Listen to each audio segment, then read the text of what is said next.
ပြီးခဲ့တဲ့လတော့ကျွန်တော်တို့တွေကြောက်တုံးတက်ခရီး bordering trip လေးတစ်ခုထွက်ခဲ့ပါတယ်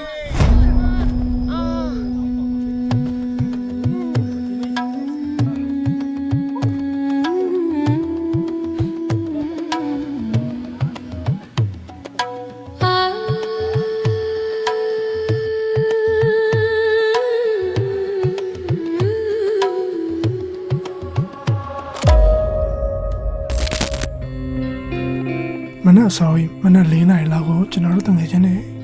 အတူတူအမြဲတမ်း climbing လုပ်နေကြ climbing gym မှာပဲလူစုပါတယ်ဒါကတော့ကျွန်တော်တို့ယူသွားမဲ့ crash pad တွေဖြစ်ပါတယ် crash pad တွေကတော့ကြောက်တုံးတက်လို့ပြုတ်ကျလို့ရှိရင်အောက်မှာအကျမနာခံတဲ့ပေါ်ပြားတွေဖြစ်ပါတယ်ကျွန်တော်တို့ကြောက်တုံးသွားတက်မဲ့ bordering သွားလို့မဲ့နေရာကိုဆိုလို့ရှိရင်ကျွန်တော်နေတဲ့ Ho Chi Minh City ကနေဆိုရင်2 နာရီခွဲ3 နာရီလောက်ကားမောင်းသွားရပါတယ်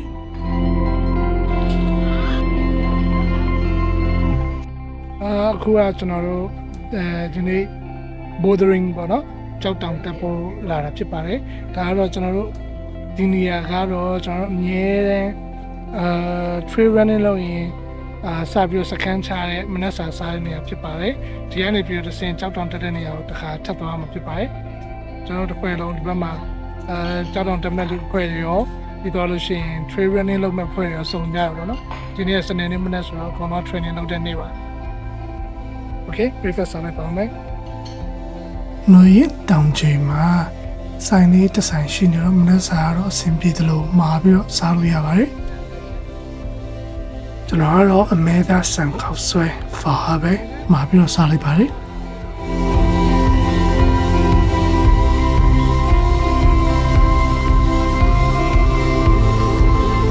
ီကနေပြီးတော့ကျွန်တော် bordering လုပ်မဲ့ base ကိုလမ်းလျှောက်ပြီးတော့မှာဖြစ်ပါတယ်အကောင်လုံးကတော့ဒီရှေ့မှာ crash pad တွေပါတယ်နဲ့ယူပြီးတော့သွားပါတယ်ဆိုတော့ကျွန်တော်တို့ဒီမနက်ကကျွန်တော်တို့ climbing လုပ်နေကြ gym ကနေပြီးတော့ crash pad 2 ခုငားလာပြီးတော့ bordering လုပ်မဲ့ border side မှာက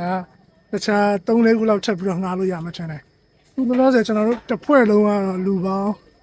14 ယောက်ပါမိုက်ပြောပြကလေးရောအသက်ကြီးရဆိုကျွန်တော်တို့နောက်တစ်ယောက်ပဲရှိတယ်ကလေးတိုင်းပြည့်နေဒီ group မှာဆိုတော့ဒီကနေပြီးတော့ကျွန်တော်တို့ကနေနောက်ထပ်2 ကီလိုမီတာလောက်လမ်းလျှောက်ပြီးဆက်သွားပါမယ်နော်2 ကီလိုမီတာလောက်လမ်းလျှောက်ပြီးဆက်သွားပါမယ်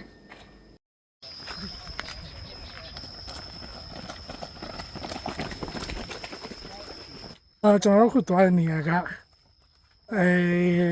ခုသွားတဲ့တောင်ရဲ့နေရာပေါ့နော်trail runner တွေတော်တော်များများ training လာလုပ်ကြတဲ့နေရာပေါ့ကျွန်တော်ကိုယ်တိုင်လည်းပြီးခဲ့တဲ့ဒီ50 ကီလိုမီတာမပြေးခင်တော့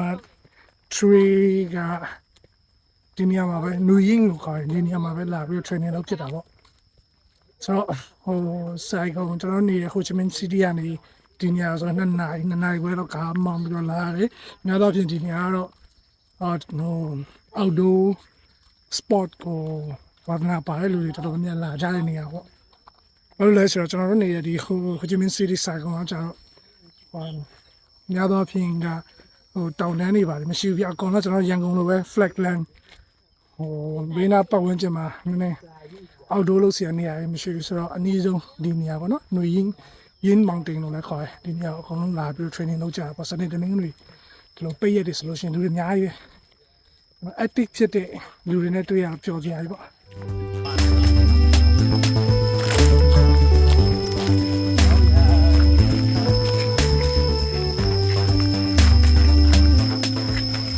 ဒါကတော့ကျွန်တော်တို့စီမှာပါလာတဲ့ crash pad တွေမလောက်တော့လို့တောင်ကျမှာရှိတဲ့နေရာတစ်ခုကနေပဲ crash pad တွေထပ်ပြီးတော့ငှားခဲ့ပါတယ်အခုကျွန်တော်တို့ဒီ crash pad ငှားတဲ့နေရာနေပြီးတော့နောက်ထပ်4 ခုနောက်ထပ်5 ခု crash pad 5 ခုထပ်ငှားလိုက်ပါတယ်ဆိုတော့စုစုပေါင်းကျွန်တော်တို့မှာလူ14 ယောက်လောက်ဆိုတော့နေရာတွေခွဲပြီးတော့အများကြီးတက်လို့ရတာပေါ့ဗျာအခုကျွန်တော်တို့ပထမဆုံး border စ တွေ့ပါပြီအဲ့မှာစပြီးတော့ climb လုပ်ပါမယ်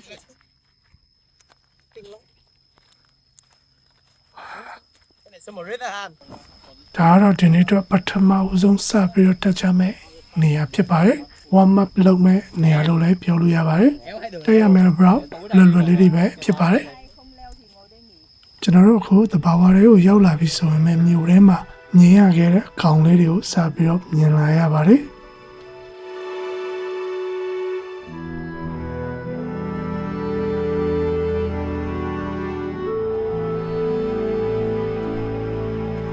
ကျွန်တော်တို့ဒီမှာ crash pad တွေပါပြင်ပြီးတော့ပထမဆုံး rock ကိုတက်ဖို့အဆင်သင့်ဖြစ်ပါပြီဒီ rock ကတော့လွယ်လွယ်လေးပါပဲ move နှစ်ခုသုံးခုလောက်ကိုနည်းနည်းလေး push လိုက်တာနဲ့အပေါ်ရောက်ပါတယ်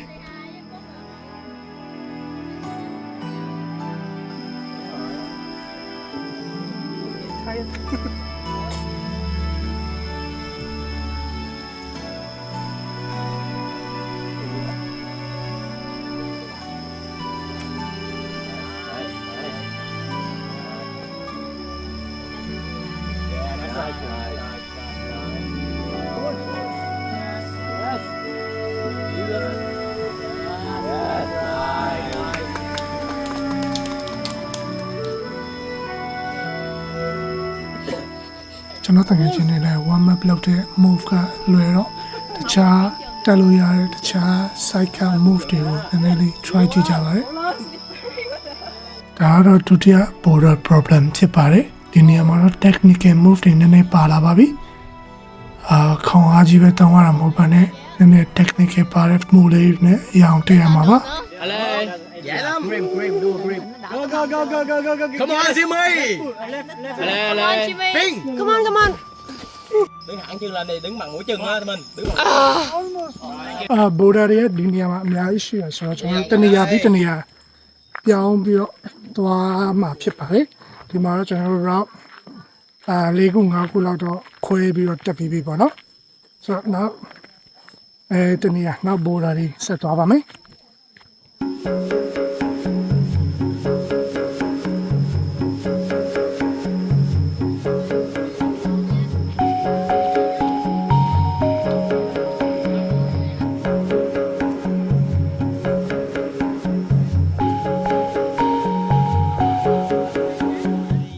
အခုနောက်ထပ် border တစ်ခုရောက်လာပါပြီ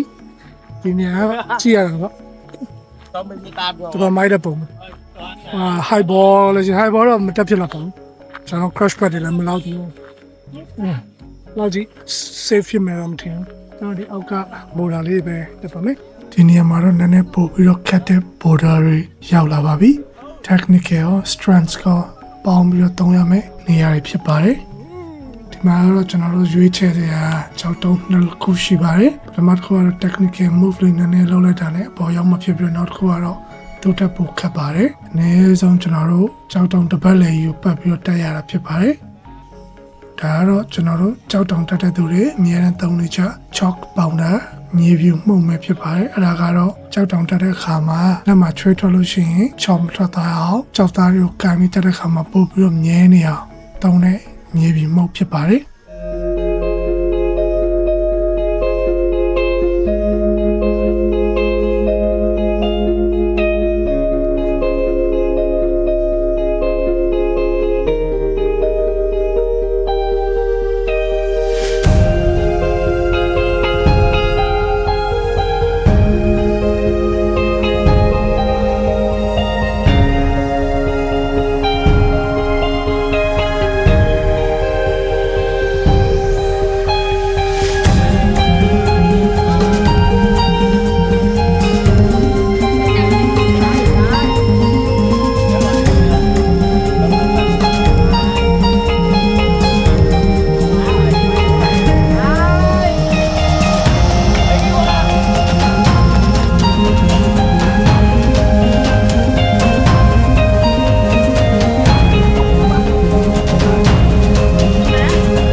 ပြီးအောင်တန်နိုင်တဲ့သူကျွန်တော်တို့ခေါ်နေဆိုတော့ send လုပ်တယ်ပေါ့ဗျာပြီးအောင်တန်နိုင်တဲ့သူက3-4ယောက်ပဲရှိပါတယ်အစပိုင်းမှာ technical move တွေအရင်များတော့ကျွန်တော်ပါဝင်တော်တော်များများပြီးအောင်မတန်နိုင်ပါဘူး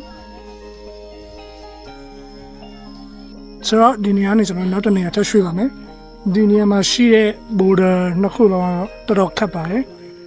တချို့တစ်ဝက်ပဲပြီးကျွန်တော်ဆိုနှစ်ခုလုံးတော့မပြီးဘူးချိုးတစ်ဝက်ပဲပြီးတယ်ချိုးတစ်ဝက်ပဲ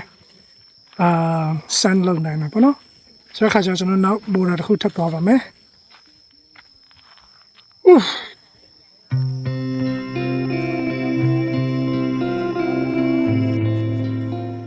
ဒီနေရာနေစပြီးတော့ကျွန်တော်တို့တောထဲစပြီးတော့တိုးရပါတယ်ဒီတောထဲမှာတော့စူးပင်တွေတော်တော်များပါတယ်ပင်စီပင်ခိုင်းတွေမှာစူးတွေဒါမကပဲနဲ့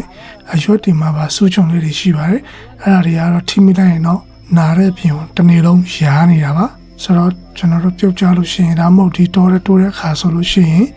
ဒီအပင်တွေနဲ့မထိအောင်တော်တော်ရွှေ့ရှောင်ပြီးသွားပါတယ်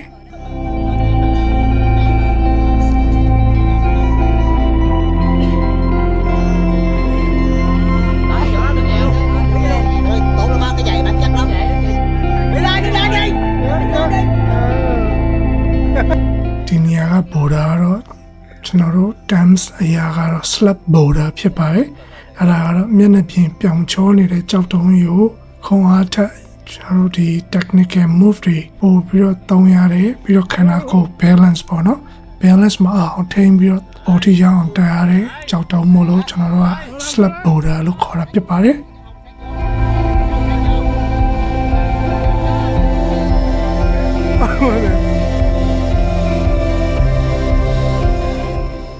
အားလုံးလည်းပြင်ပန်းကြပြီးနေ့လည်စာစားချိန်နဲ့ရောက်လာပြီဆိုတော့ဒီတမော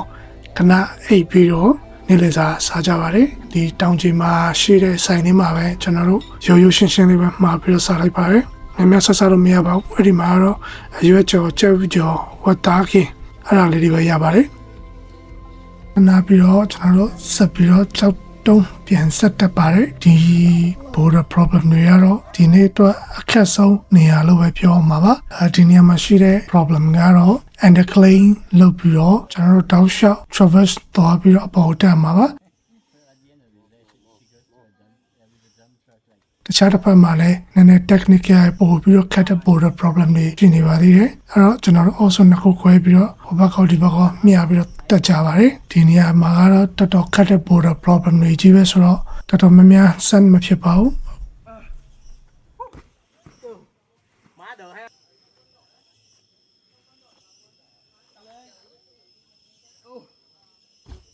အခုကျွန်တော်တက်တာကတော့ဒီပထမဆုံးပိုင်းလေးကိုဖြတ်ပြီးတော့တက်တာဖြစ်ပါတယ်အဲ့ဒါကတော့ move လေးနှစ်ခုသုံးခုလောက်နဲ့အပေါ်ရအောင်တက်တာဖြစ်ပါတယ်အရင်မခတ်တဲ့နေရာတစ်ခုပေါ့ဒီကနေ့ move လေးပါ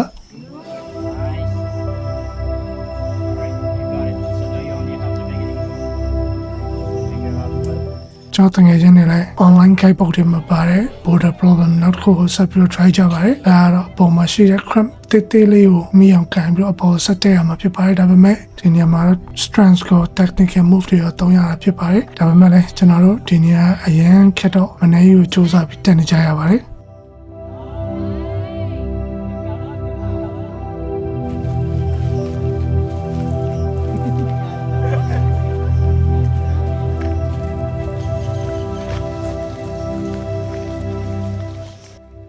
so ဒီနေ့တော့ကတော့ကျွန်တော်တို့ climbing လုပ်လို့ပြီးပါပြီလက်တွေလည်းတကောစုပ်ပြတ်နေရတယ်ကျွန်တော်တဲတဲ့နေရာပြန်ပါမယ်ဒီနေ့တော့ညနေ4 နာရီကျော်လောက်မှာကျွန်တော် climbing လုပ်လို့ပြီးတော့နားတဲ့နေရာပြန်ပါမယ်ဗျာဟာညမစိုးဘူးပြောမယ်အခုဒီနေ့တော့ကတော့ကျွန်တော်တို့ bouldering လုပ်လို့ပြီးပါပြီကျွန်တော်မနေ့မိုးလင်းအစောကြီးရနေတော့ရှောက်သမင်းစားခဏပဲနားပြီးတော့ရှောက်border site တစ်ခုပြီးတစ်ခုသွားပြီးတော့ကျွန်တော် climbing လုပ်တာအခု4 နာရီခွဲကြော်လောက်ပေါ့နော်ဆိုတော့ကျွန်တော်ဒီနေ့တော့ break ပါပြီကျွန်တော်တဲနေအခုပြန်ပါမယ်ပြီးတော့လို့ရှိရင်ညစာအကုန်လုံးစားကြတောက်ကြပြီးတော့လို့ရှိရင်တော့ကျွန်တော်နားမယ်ပြီးတော့မနေ့ပြန်မနေ့အစောကြီးမနေ့9 နာရီ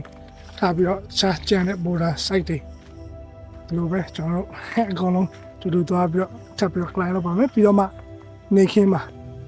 နေ့လည်စာစားပြီးနေခင်းမှာကျွန်တော်တို့ ဟိုချီမင်းစီးတီကျွန်တော်နေတဲ့စိုက်ကိုဟိုချီမင်းစီးတီကိုပြန်ပါမယ်ဒီနေ့ကတော့ဗျာခိုင်းလို့လက်တွေပဲတော့ရှောက်တောက်ပြေးပြီးတော့အကုန်လုံးဆုပ်ပြတ်နေတာဒါလည်းပြုံပြီးတော့ကောင်းပါတယ်ဒီလိုမျိုး outdoor climbing မထွက်ရတာကြောင့်climbing လည်းမလုပ်ဖြစ်တာနှစ်နဲ့ချီပြီးတော့ကြာနေပြီဖြစ်တော့ဟိုပြန်လို့ရတာတော်တော်ကြီး fresh ဖြစ်တယ်ငယ်တော့ကျွန်တော်လုံခဲ့10နှစ်လောက်ရှိပြီနော်ဟိုတော့coordination နဲ့လောက်တော့ကျွန်တော်ဖန်ဘက်မှာတော်လောက်ခဲ့တာတော့ပြန်တရိရတယ်โอเคကျွန်တော်တို့ပြန်လိုက်ပါဦးမပြ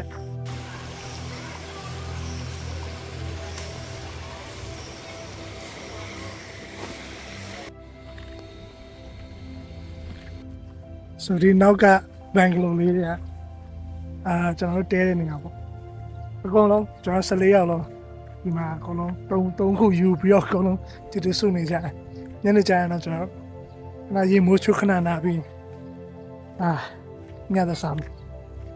ကျွန်တော်တို့ခုံနာတဲ့နေရာပြန်အောင်လာပြီးတော့ရေမိုးချိုးပြီးတော့ညစာစားကြပါတယ်ညစာကတော့ကြိုပြီးတော့မှာထားတာဖြစ်တဲ့အတွက်စုံစုံလင်းလင်းပဲစားရပါတယ်ချက်သားဟောပေါ့ပါပါတယ်ပြီးတော့ကောင်းချင်းသမင်းနဲ့ချက်သားခင်ပြီးတော့အရွက်ကြော်တွေရဲ့ jellyfish ကို Thai sauce နဲ့တုပ်ထားတာစုံအများကြီးအမေဆုံးနဲ့ညစာစားကြပါတယ်မောHi, ba, oh.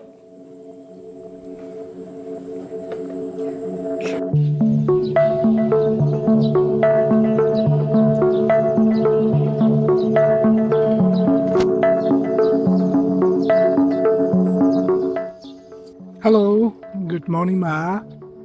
John, today, minute. Tell up your breakfast, have a minute. Breakfast, have your. ကျွန်တော်မပြန်ခင်လေးမှာပဲကျွန်တော်ရသလောက်ပေါ့နော်ကျန်တဲ့ဘိုးသဆိုင်တွေသွားပြီးတော့ဘိုးသရင်ထက်လုံးမှာဖြစ်ပါတယ်ဒီနေ့တော့မနက်စာတော့ရိုးရိုးရှင်းရှင်းပဲခောက်ဆွဲပြုတ်ပဲစားပါတယ်ခောက်ဆွဲပြုတ်ထဲမှာတော့မြစ်နဲ့ကြော်လေးပါထည့်ထားလိုက်ပါတယ်ဆိုတော့ကျွန်တော်ဒီနေ့လဲမနေရလို့ပဲ2 kilometer လောက်ကိုကျွန်တော်သွားမယ်အခုသွားမယ်border site စီကိုလမ်းလျှောက်မှာဖြစ်ပါတယ်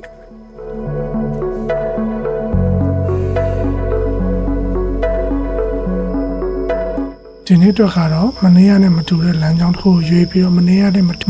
တူတဲ့ကြောက်တုံးလေးကိုတက်မှာပါတောင်တက်လမ်းမှာရှိတဲ့ကြောက်တုံးလေးကိုကျွန်တော်တက်မှာဖြစ်ပါတယ်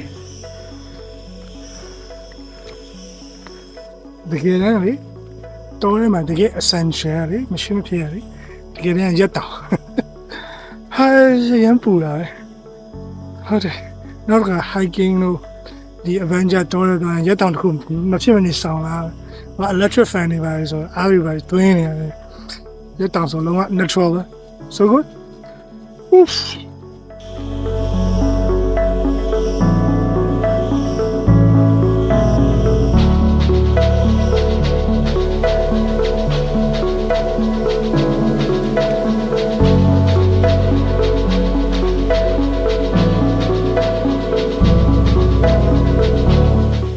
ကျွန်တော်တို့ဒီနေ့အတွက်ရွေးလိုက်တဲ့နေရာလေးကတော်တော်ကြီးကိုတာယာပါတယ်။နေရာဘက်မှာဆိုရင်ကျွန်တော်တက်မဲ့ကြောက်တုံးနေရှိသလိုဘယ်ဘက်မှာဆိုရင်လည်းရေကူးပြီးတော့အနားယူလို့ရတဲ့ရေကန်လေးနဲ့တောင်ကျရေကောင်အသေးလေးရှိပါတယ်။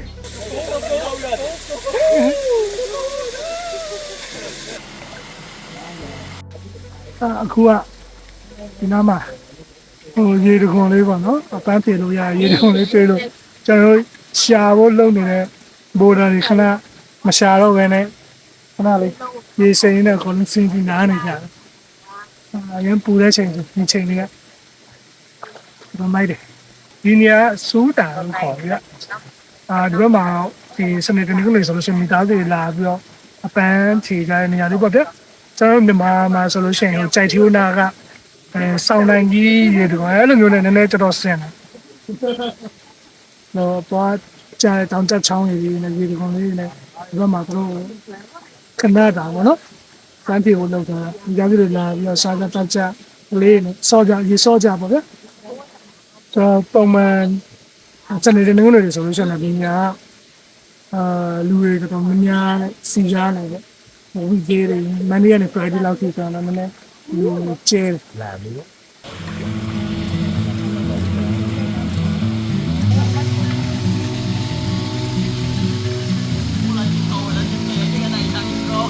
ဒီ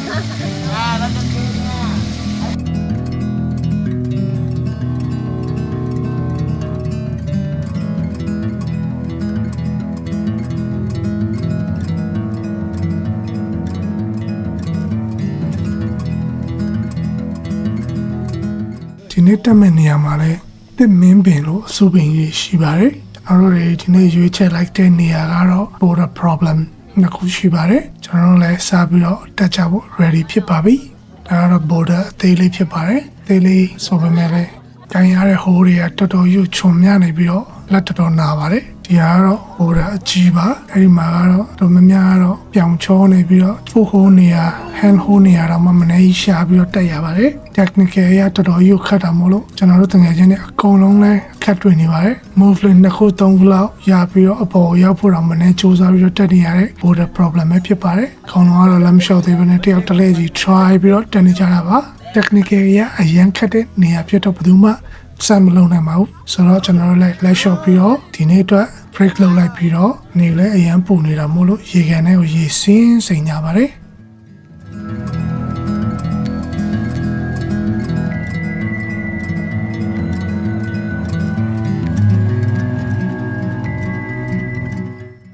ဆိုတော့ဒီနေ့တော့ကတော့ bouldering season ကပြီးတော့ပြီကျွန်တော်စနေတနင်္ဂနွေနေ့ရက်ကျွန်တော် gym ကတင်ငယ်ချင်းတွေနဲ့တူလာပြီးတော့ကြောက်တောင်တက်တယ်ပြောကြတယ်ကျွန်တော်ခုကျွန်တော်ပြန်มาတော့မယ်ဒီနေ့ရက်ဒါတော့ကတော့climbing outdoor အဓိကတော့ပေါ့အဓိကတော့ outdoor climbing မလို့ပြချင်တဲ့အတွက်တော်တော်ကြီးကိုပြောလဲပြောရတယ်outdoor climbing ပြန်လို့ရတဲ့အတွက်တော်တော်ကြီးလည်းစိတ်လှုပ်ရှားတယ်တော်တော်ကြီးလည်းပြောပါလေဆိုတော့ကျွန်တော်တို့ဒီ gym မှာ train လုပ်လိုက်ဆိုလို့ရှိရင် outdoor trip တွေတစ်လားတစ်ခါပဲဖြစ်ဖြစ်တစ်လားတစ်ခါလောက်ပဲဖြစ်ဖြစ်ထွက်ဖို့ရည်ရွယ်ထားပါတယ်ဆိုတော့ okay ပါကျွန်တော်ပြန်ပြီးတော့နေ့လည်စာစားပါမယ်ပြီးတော့မှကျွန်တော်တို့အကုန်လုံးတူတူစိုက်တော့ကျွန်တော်စီးပြီးပြန်มาဖြစ်ပါတယ်